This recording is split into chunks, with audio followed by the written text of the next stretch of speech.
Welcome to Screw the Commute, the entrepreneurial podcast dedicated to getting you out of the car and into the money, with your host, lifelong entrepreneur and multimillionaire, Tom Antion.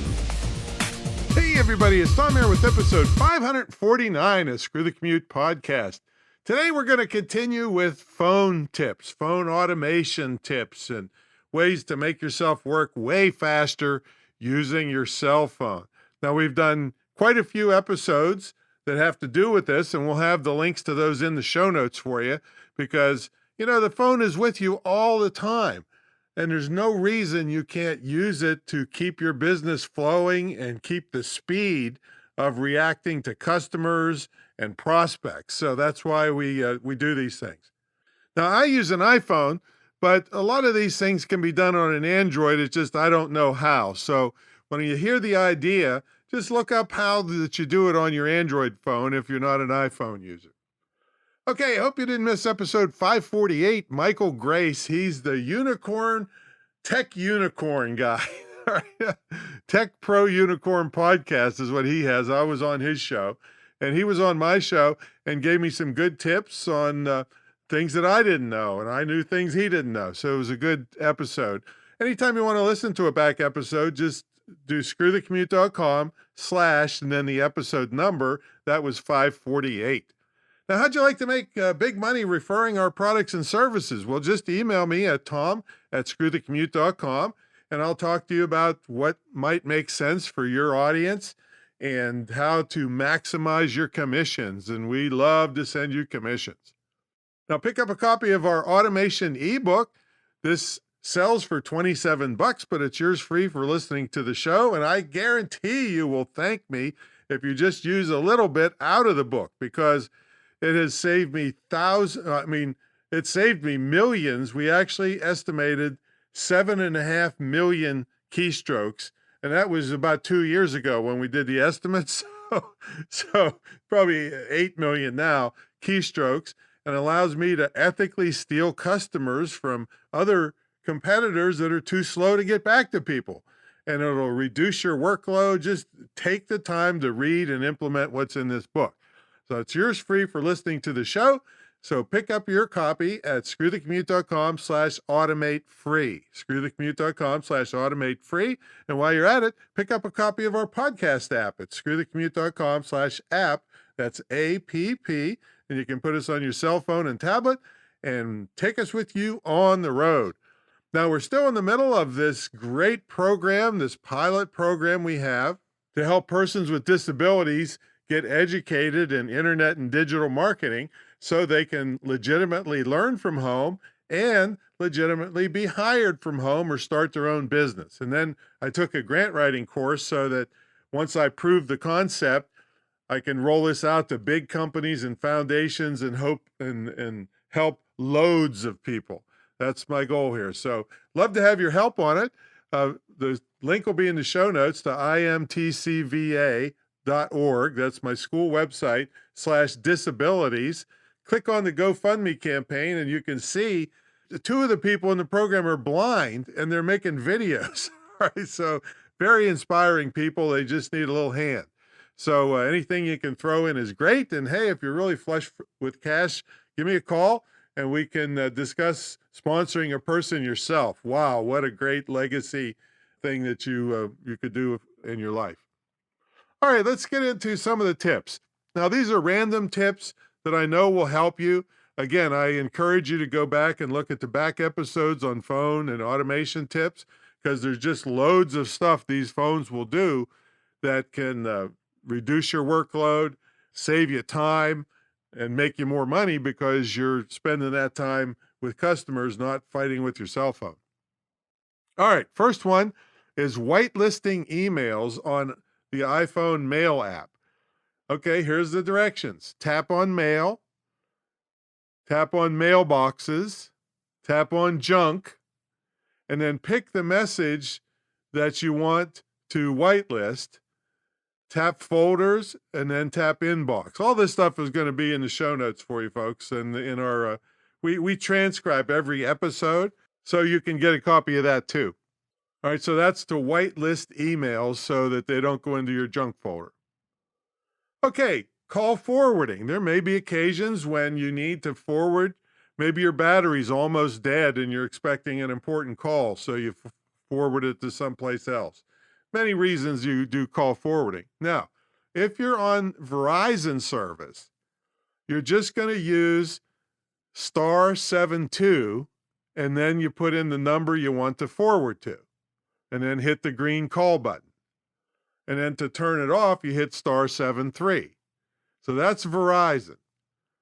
But if you're on other systems, you go settings, and then phone, and then call forwarding.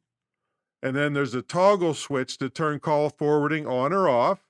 And when you turn it on, there'll be a forward to place where you put in the number you want to forward it to. So that's, like I said, Verizon, you just do the *72, which is the same as we do at home. But other systems, settings, phone, call forwarding, toggle the switch on, and forward to the number. There you go. That's a handy thing. Okay, turn on or off location services. Now, it used to be you had to either allow the location services to be on or off. There's no in between there. So if you turned it off because you didn't want people knowing where you are, that ruined your photo app where you want to keep the time and date and location of, I don't know about the time and date, but at least the location of where you took photos. So one of the advantage of being able to turn on and off on all kinds of different things is that you save your battery life and you use less data, because if the thing's on all the time on everything, it's using up your battery and everything else. And you can choose if you want to disclose your location just on specific trusted apps that you're using.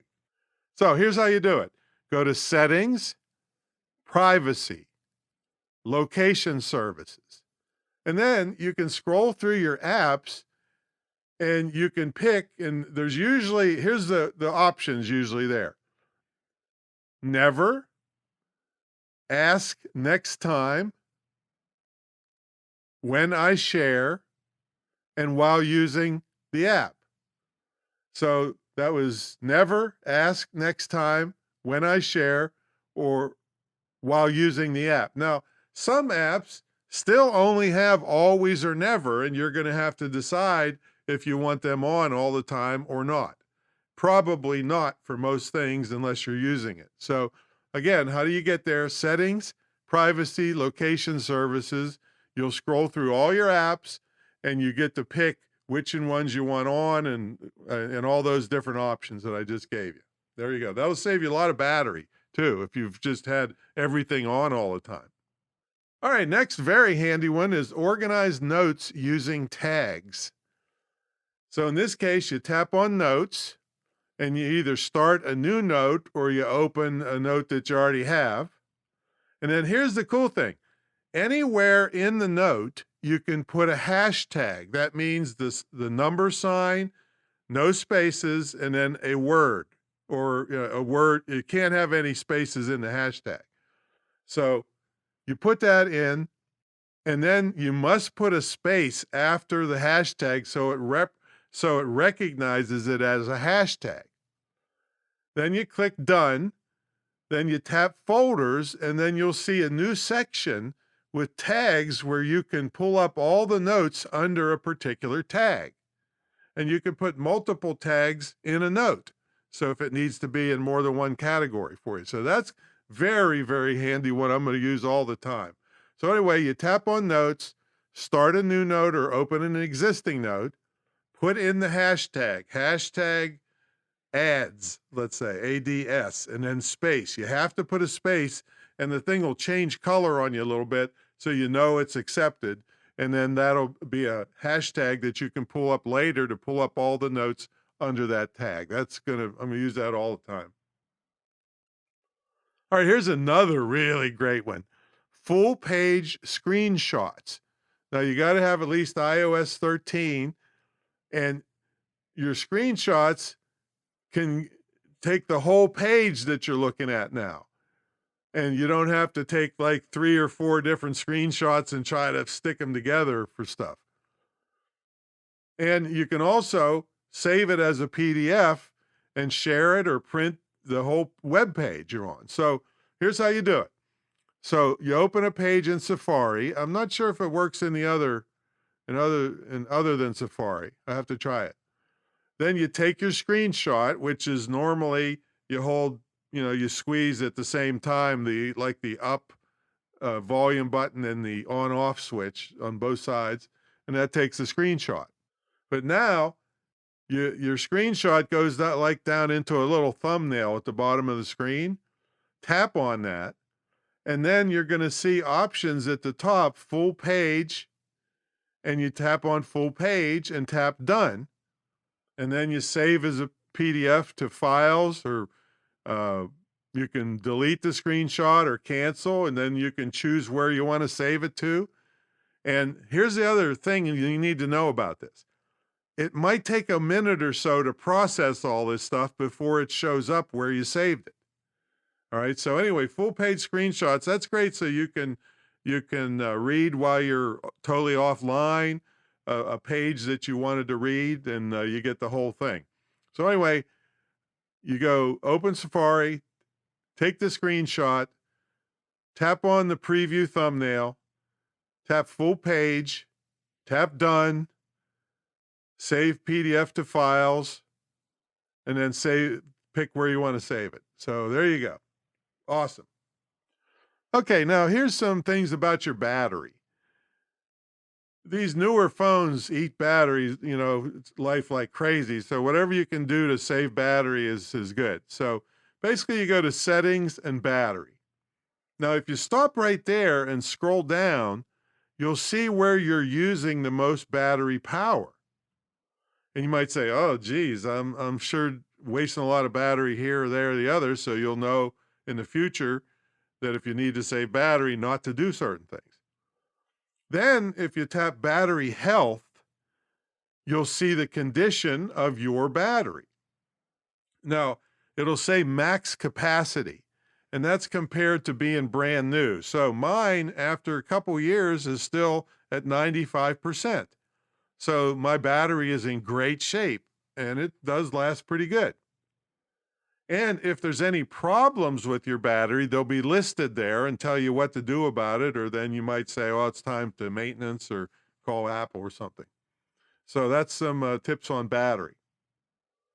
Now, this is a little bit of a scary one to me, all right, but it's how to retrieve deleted text messages on an iPhone, and you have to have at least iOS 15 for this. And there's more than one ways to do this. This is just a scary one for me. All right. So you go to settings, and then you click on your Apple ID. Then you click on iCloud. When I say click, I really mean tap. I'm so used to the desktop stuff. So anyway, you go settings, Apple ID, tap on iCloud, tap on iCloud backup, and then tap on last successful backup. And if that backup is before you accidentally deleted or you on purpose deleted this text message, if you go back to that backup, the text message should be there. However, to get there, you got to erase everything on your phone and depend on the backup to restore it. Right? So that's where it gets a little scary. So to do that, you go to settings, general, reset, erase all content, and then erase now. And that's scary to me. And then you go back to just like you're setting up a new phone.